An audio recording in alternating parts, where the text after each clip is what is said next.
So நான் இப்போ உங்களுக்கு பண்ணி காணிக்க போகிறது வந்து ஒரு பச்சை தக்காளி சட்னி, ரா டொமேட்டோ சட்னி. ஸோ டக்குன்னு பண்ணிடலாம், ரொம்ப சிம்பிள். ஸோ இதில் வந்து பூண்டு போட்டிருக்கேன், ஒரு 6 பல்லு பூண்டு போட்டுக்கலாம், பூண்டு வாசனை உங்களுக்கு பிடிக்கும்னா.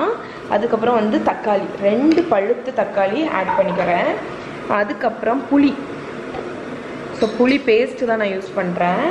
ஒரு ஸ்பூன் எடுத்துகிட்டு வந்துடுறேன். இப்போ நீங்கள் வந்து ஒரு சின்ன பீஸ் புளி போட்டுக்கலாம், நான் வந்து ஒரு 1 டீஸ்பூன் புளி பேஸ்ட்டு. அதுக்கப்புறம் இது வந்து என்னென்னா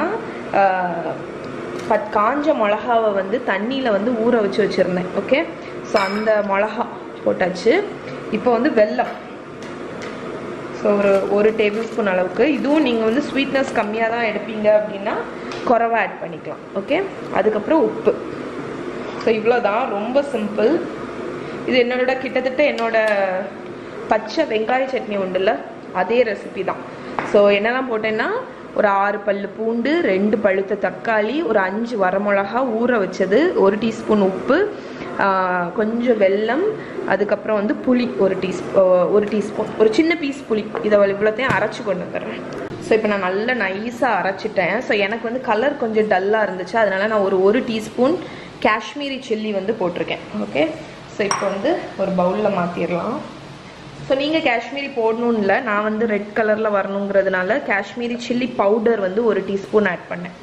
ஸோ அதனால இந்த கலர் வந்திருக்கு. நீங்கள் இல்லைன்னா காஷ்மீரி வரமிளகா இருந்துச்சுன்னா அது கூட நீங்கள் ஆட் பண்ணிக்கலாம். ஸோ டேஸ்ட் பார்த்தேன், உப்பு, புளி, காரம், இனிப்பு எல்லாமே ரொம்ப நல்லா இருந்துச்சு. ஸோ அந்த இனிப்பு வந்து நல்லா இருக்கும். ஆக்சுவலாக நீங்கள் நினைப்பீங்க என்னடா இது வெல்லம் எப்படி இருக்கும் அப்படின்னு. ட்ரை பண்ணி பாருங்கள். நிறைய நான் போட்ட அளவு போடாட்டாலும் நீங்கள் வந்து அட்லீஸ்ட் ஒரு டீஸ்பூனாவது போட்டு அரைங்க, நல்லாயிருக்கும். அப்போ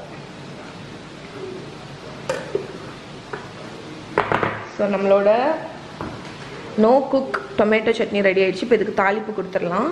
ஸோ இப்போ தாளித்து ஊற்றிடலாம். நான் இதில் வந்து என்னெல்லாம் தாளிச்சிருக்கேன்னு பார்த்தீங்கன்னா நல்லெண்ணெய், உளுத்தம்பருப்பு, கடுகு, வரமிளகா. ஸோ நான் வந்து எப்போவுமே கொஞ்சம் இந்த மாதிரி பச்சை சட்னிக்கெல்லாம் கொஞ்சம் நல்லெண்ணெய் வந்து தாராளமாக தான் விடுவேன். ஏன்னா வந்து இந்த சட்னி வந்து ரொம்ப காரமாகவும் இருக்குமா, அதனால நல்லெண்ணெய் வந்து நல்லாயிருக்கும். கொஞ்சம் நான் வந்து ஒரு 2-3 டேபிள் ஸ்பூன் ஊற்றுவேன்.